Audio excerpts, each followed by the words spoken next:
নমস্কার বন্ধুরা, পোস্ত টু পাস্তার আরও একটা রেসিপিতে আপনাদের সবাইকে স্বাগত। যা গরম পড়েছে এখন সব সময় সবারই একটু ঠান্ডা কিছু খেতে ইচ্ছা করছে, আর এই ঠান্ডার মধ্যে যদি মিষ্টি জাতীয় কিছু হয় তো কোনো কথাই নেই।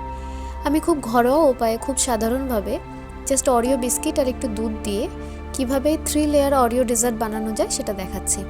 প্রথমে আমি 500 ml মতো দুধ গরম করতে দিয়েছি, তাতে 2 চামচ মতো সুগার পাউডার দিয়েছি, আর খানিকটা দুধ আলাদা করে রেখেছিলাম, তার মধ্যে 2 চামচ কাস্টার্ড পাউডার মিলিয়ে কাস্টার্ড মেশানো দুধটা এই দুধটার মধ্যে মিশিয়ে খুব ভালো করে নাড়িয়ে নিতে হবে।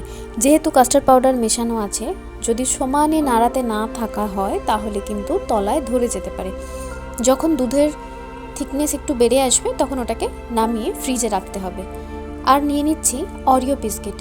প্রথমে যেটা করব, অরিও বিস্কিট থেকে এইভাবে বিস্কিটের ভেতরে যে ক্রিমটা থাকে, ক্রিমগুলো একটা একটা করে আলাদা করে নিতে হবে। আর এরপর সমস্ত বিস্কিটটাকে, মানে বিস্কিটের যে আউটার পার্টটা আছে ক্রিমটা বাদ দিয়ে, এটাকে একটা মিক্সির মধ্যে নিয়ে একদম গুঁড়ো বানিয়ে নিতে হবে। এরপর আমি একটা কাঁচের বোল নিচ্ছি, যে বিস্কিটের গুঁড়োটা বানালাম সেটাকে এইভাবে চামচ দিয়ে ভালো করে প্রেস করে একটা লেয়ার তৈরি করলাম। নেক্সট লেয়ার হবে কাস্টার্ডের।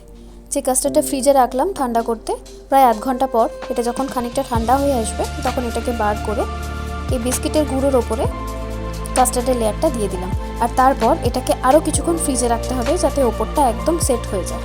অ্যান্ড থার্ড লেয়ার হবে বিস্কিটের মধ্যে যে ক্রিমটা আমি আলাদা করে রাখলাম, ওই ক্রিমটাকে সামান্য বাটার দিয়ে গরম করে এরকম মেল্ট করে নিয়ে কাস্টার্ডের ওপর দিয়ে ওই ক্রিমটা দিয়ে দিচ্ছি। ওপর দিয়ে খানিকটা ছড়িয়ে দিচ্ছি আমন্ডগুলোকে কেটে এরকম সরু সরু করে নিতে হবে। এরপর এটাকে মোটামুটি 2 থেকে 3 ঘন্টা ফ্রিজে রেখে দিলে খুব ভালো হয়। 2 থেকে 3 ঘন্টা পর এটা ফ্রিজ থেকে বার করে ঠান্ডা ঠান্ডা এনজয় করুন। রেসিপিটা কেমন লাগলো জানাতে ভুলবেন না। আর যেহেতু একদম খুব সামান্য কয়েকটা জিনিস দিয়ে এটা বাড়িতে বানানো যায়, তো আমার মনে হয় না এটা বাড়িতে বানাতে বা বাড়িতে ট্রাই করতে আপনাদের কোনো অসুবিধা হবে। আজকের মতো রান্না শেষ, ওকে বাই।